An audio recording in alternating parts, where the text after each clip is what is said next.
Hello all, I'm Stacy the Black Feather Intuitive and welcome to Black Feather Couture, Divining a VIP Life. And I am so excited to be creating this show.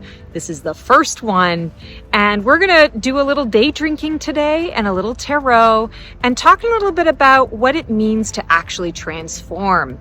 I am going through a major transformation myself. Let's chat about it.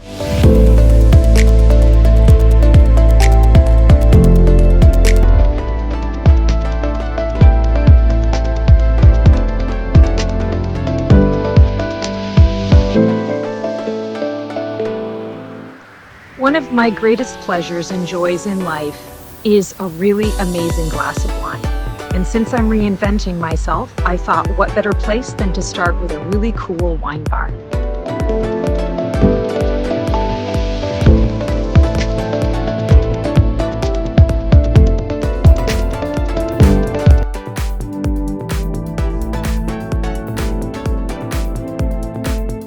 So I am all about transformation. I consider myself the Phoenix. My mascot is the Phoenix.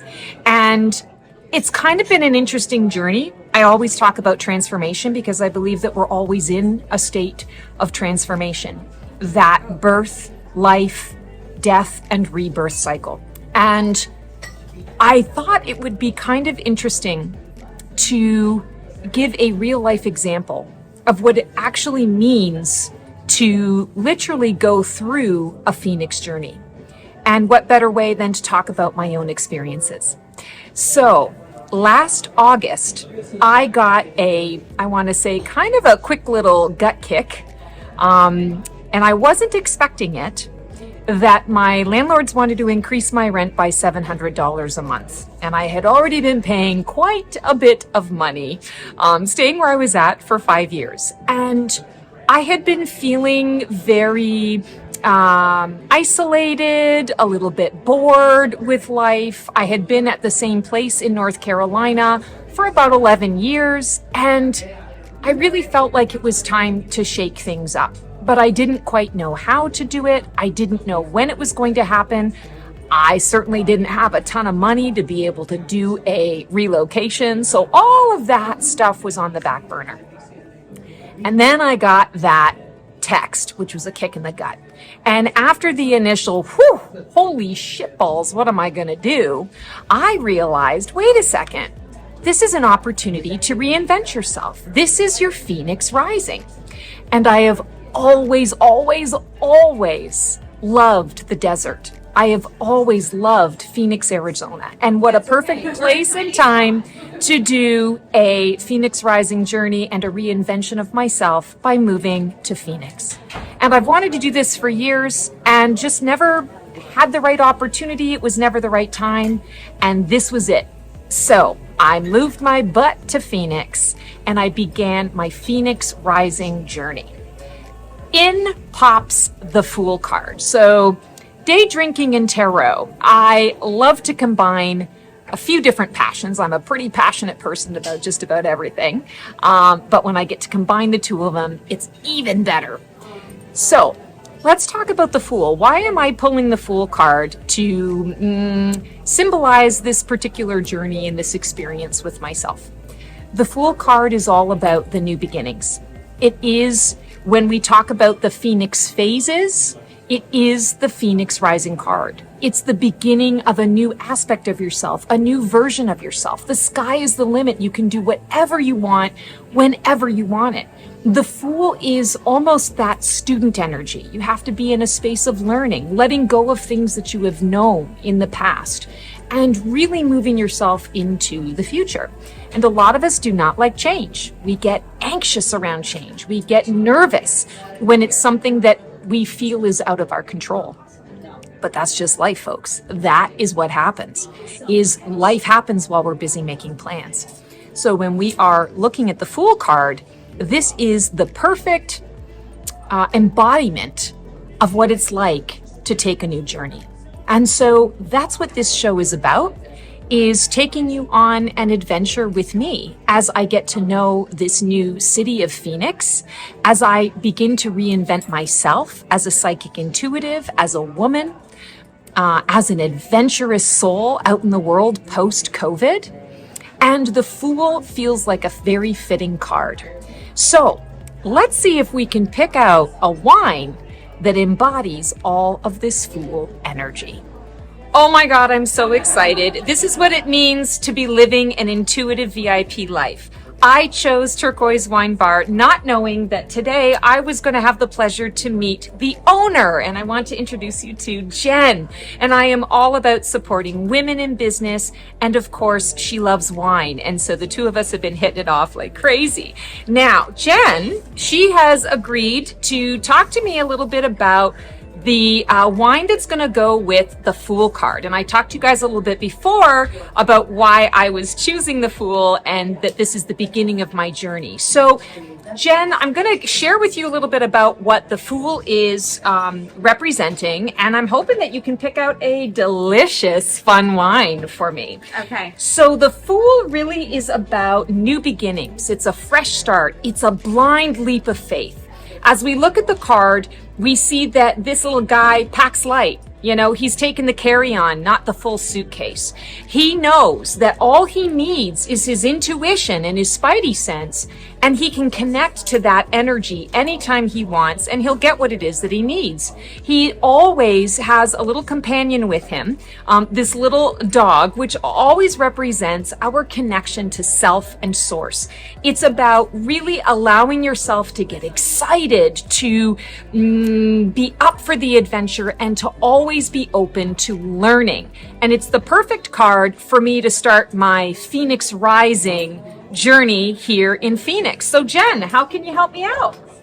Okay, so that gives me so many ideas. I have so many wines that come to mind, but what I'm thinking for today, I think we need to start with something that's a great entry-level wine that starts your wine journey. So I have something prepared. Love it. Oh my God, I'm so excited. Oh, wait till you see the bottle. Okay, so I'm coming back with a Grillo. So Grillo is going to be a Sicilian white wine. This is a varietal that comes from Sicily. So as you know, just off the point of the boot in Italy, it is going to be light and bright and fragrant, great tropical notes, great fruit notes. This is a great way to start any day drinking. Great, because that's what it's about. Of course. Great entry wine, great way to start any sort of meal, great aperitif, great way to start. So with the Fool, this is definitely one that I would recommend. It is spectacular. The price point is really easy. I believe this bottle starts at $24 when you take it to go here. It's a wonderful wine. It's also beautifully packaged. This is a great wine to take as a gift because it is so lovely. So this is going to be a crisp, dry, but with great fruit notes, great tropical citrus notes. So something very unique and fun. When you look at the Fool being your entry to a journey, this is a great entry to your wine journey. Love it. And here at Turquoise, I love the fact that the Fool always travels with his dog. We're big dog people here at Turquoise. My business partner Laura and I have a slew of rescue dogs. We do have a dog-friendly patio. That's our favorite customer to serve. I need to bring Merlin. Please do. I'm going to bring Merlin next time. So this just felt like the right fit. Oh, I love it. Thank you. Would you have a sip with me? I absolutely will. Let me grab a glass. Awesome. Cheers to a new beginning. Grillo from Sicily, a new beginning with us and with Turquoise Wine Bar, and hopefully more of many tarot card readings to come. Oh, absolutely. Let's do it. So now that I have my wine in hand, let's talk a little bit about my actual journey from North Carolina all the way to Phoenix, Arizona. And let me tell you what a journey it was. It started out with a moving day with a random cyclone. I'm not kidding you. An actual random cyclone that popped up in the middle of our move. It was pissing rain. The wind was insane. And the way that I chose to move, because I quite frankly didn't have a ton of money to be able to do the move in the way that VIP I would have liked to have done, I went with this sort of U-Haul boxes thing, and I'd done the research and figured that this was going to be a good thing. And it turned out to be an absolute nightmare and disaster. I was very organized on my end, but things were not very well organized on the other end. And what should have been a simple, less than 2 hour pack and lock up and ship ended up being a 6.5 hour affair. And I kept getting really frustrated because all of the previous information and the intuition around this move was smooth. I found my place to live online, sight unseen, without any kind of tour other than what was on the web, and loved it. Got approved right away. I was able to find new insurance. I was able to connect with people on the other side in Phoenix that could assist me when I arrived. I was able to get hoodwinked my mom into coming and joining me for this particular experience. Oh my goodness, thank you so much.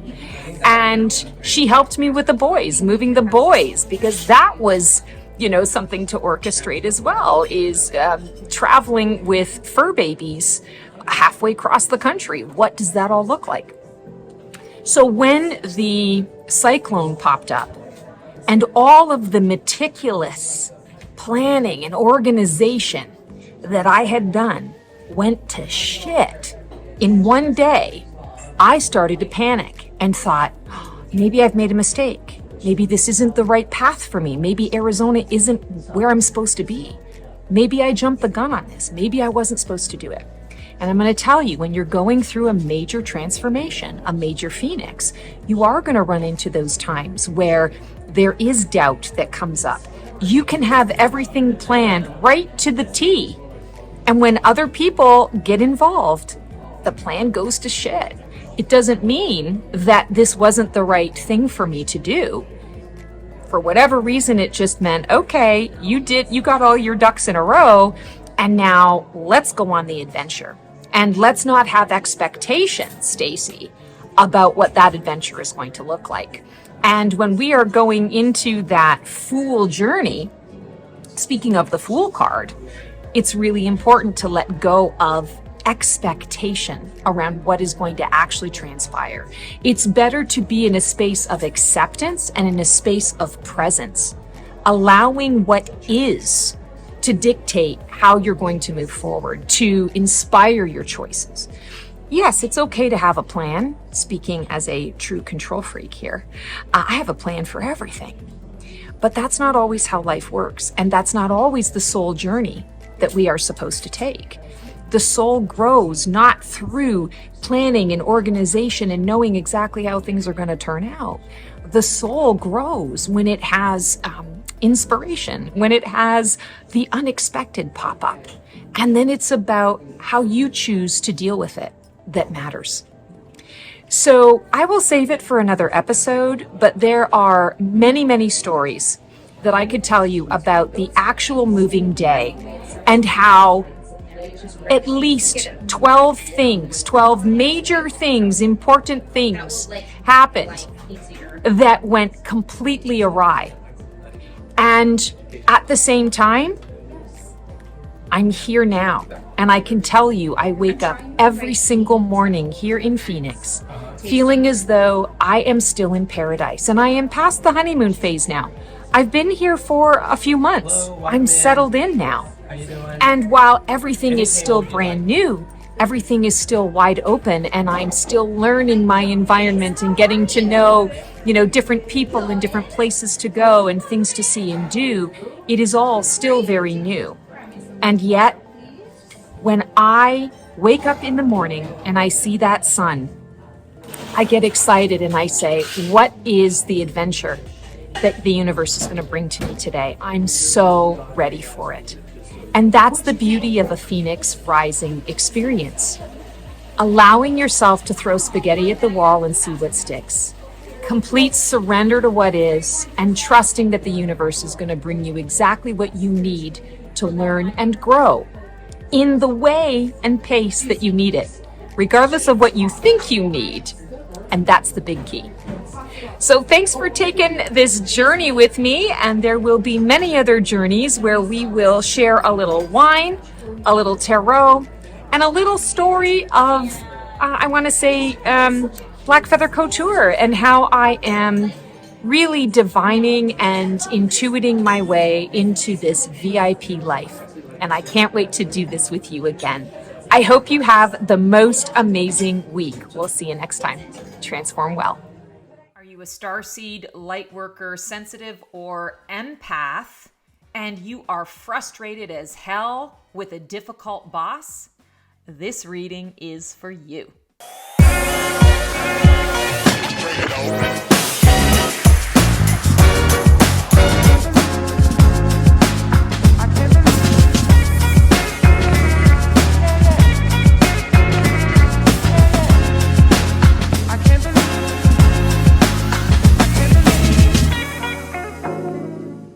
Shalom, I'm Stacy the Black Feather Intuitive, and welcome to this particular reading where we are going to dive into what is the frickin' deal with your boss. How can you navigate those waters to bring more joy, peace, harmony, happiness, and I want to say just peaceful coexistence into the experience.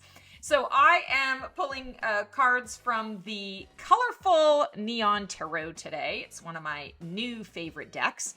And let's just dive in and see what's going on. I've got 3 specific questions that we're going to do some card pulls on, and let's see what happens. And feel free to like and subscribe this video and to all the videos and all the content on my YouTube channel for more lovely stuff like this. And I'm actually just pulling the 3 cards right now because this is all of a sudden what I'm feeling called to do as I'm talking about this reading. Our first question: what is the heart of the matter for them? What's their deal? And this is important to know, not because you have to make it about them, but you kind of want to understand where they're coming from so that you can, I want to say, figure out how to work around it. King of Pentacles. I'm going to say your boss feels like their shit doesn't stink. I also am feeling a lot of intimidation that's going on here. And I feel like for a lot of you, there's a particular situation that's coming up that you're not aware of. You don't know that they're on report. You don't know that they've just been passed up for a promotion. You don't know that there's something major going on in their life, and you remind them of their mother or their sister or a person that they're just not, particularly happy with right now. And so I feel like this is a lot of projection. King of Pentacles energy typically is confident and laid back and someone who recognizes that they have all of their needs met and they don't need to worry and they don't need to fret.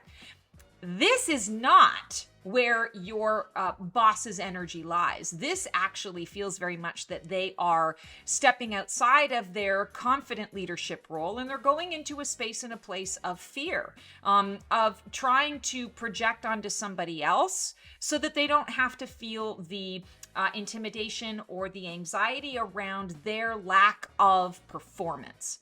So the heart of the matter for them, I feel very much right now, is that they're looking for someone to project themselves onto. It's not necessarily, and some of you, it is going to be this way, where they're actually intimidated by you because they recognize that you're really good at what you do. And instead of seeing that and using that to their advantage to collaborate and to say, thank you for making me look good in this situation. Thank you for balancing out where my strengths and my weaknesses are. Instead of that, they want to squash you like a bug because they're afraid you're going to take their job.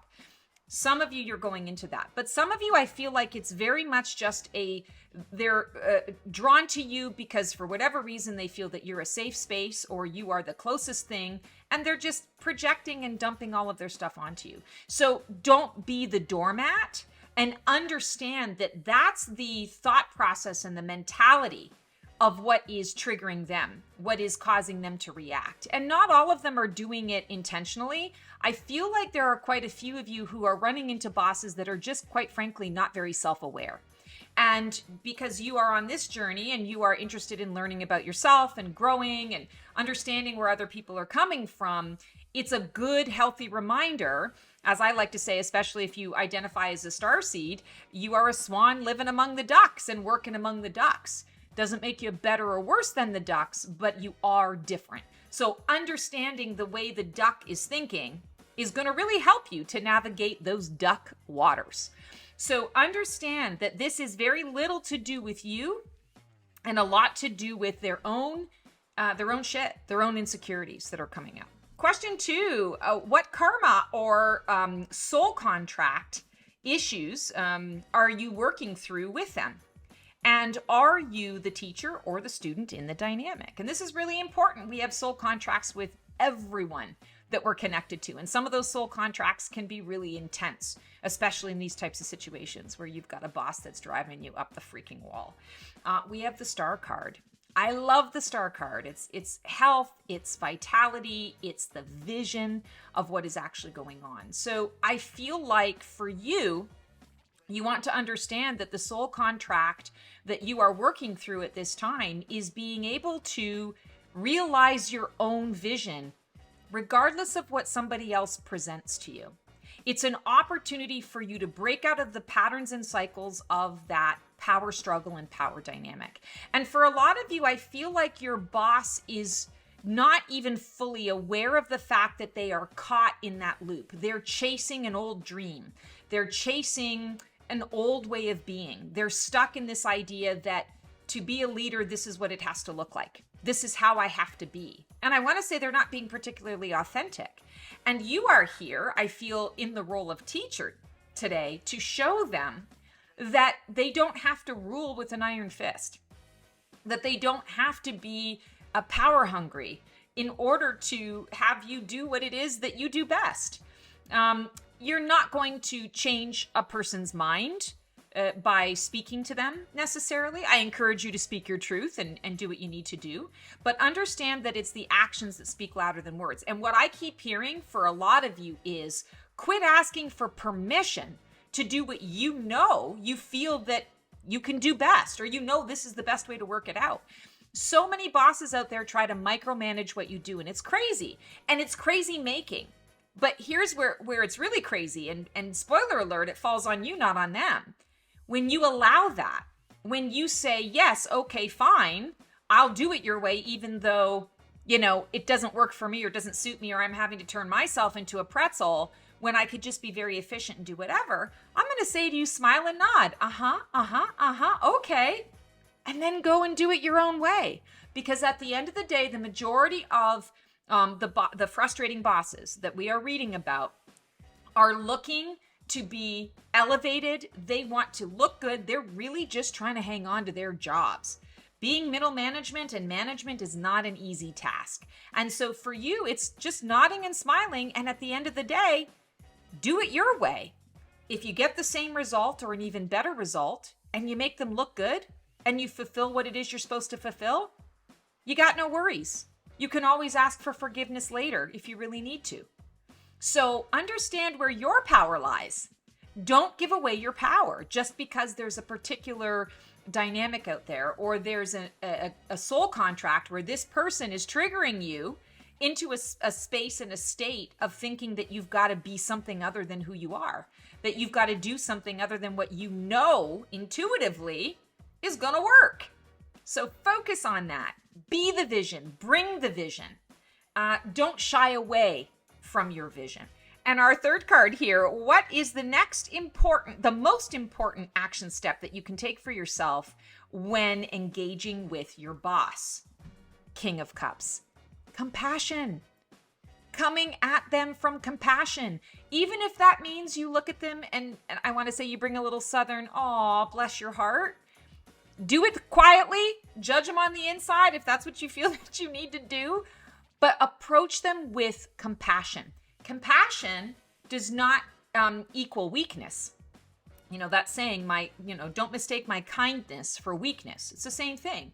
I'm compassionate with you. I understand that you're on an interesting journey, the same way that I am on an interesting journey. And our journeys are, sort of coalescing right now at this time. We're weaving our interesting adventures together. And it can be a shit show. All of us have our own individual shit shows and our own individual joyful, wonderful, awesome adventures that we are all on. So approaching your boss, even when your boss is frustrating, I want to say kill them with kindness. Approach them with that space of, looks like you're having a really rough day. I hope your day gets better. And here's the report for Blobbity Blue. And, Merry Christmas. Happy birthday. Wonderful. Taking those little steps, even when the person is a complete and utter jackass to you, you're basically owning your power and you're saying, you know what? I'm going to show you a different way to lead. You don't have to do all of those things. You can continue to do those things, and I am emotionally detaching. I am emotionally contained in my own space and in my own self, in my own soul. That's what this is about. So don't let another's choices knock you off course. King of Cups is very aligned with their emotions.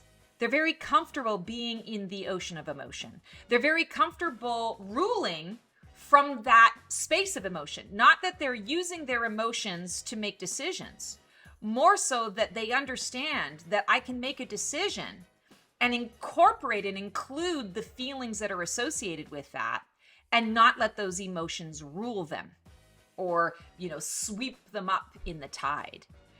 This is what you are teaching to your frustrating boss. So I hope that gives you some empowerment, some guidance, some direction around how to deal with that freaking annoying boss. We could say all sorts of things about that. Let's be kind. Let's be kind about it. And remember as well, if you are ever in a really toxic and abusive situation, speak up and get the fark out. Again, you don't need anyone's permission to take care of you. So that's a good memory, a good thing to remember always.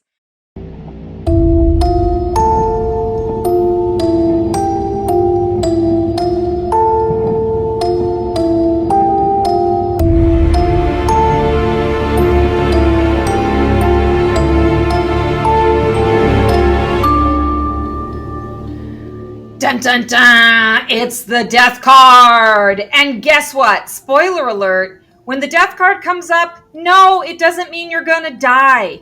No, it doesn't mean necessarily that someone in your life is gonna die. What it really symbolizes is change.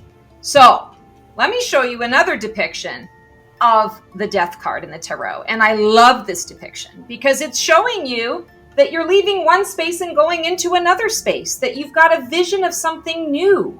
And the death card is really indicating to you that it's time to leave a chapter behind. It's time for growth. It's time for the new adventure. So just because someone is a psychic doesn't necessarily mean that they are a medium that wants to talk to your Aunt Tessie and your Uncle Bob. This is a huge myth out there, and a lot of it is perpetuated by the fact that media has put out there that everybody sees dead people, right? But that's not always the case. For example, I call myself an intuitive psychic or a psychic intuitive, but I'm also a medium. I can talk to your loved ones in spirit, but it's not my main forte. It's not my main mode of receiving. I tend to be a medium for the archangels, the ascended masters, for your spirit guides, for those higher guides out in the world. Yeah, I can talk to your Aunt Tessie, but it's not my favorite thing to do, and it's not my specialty.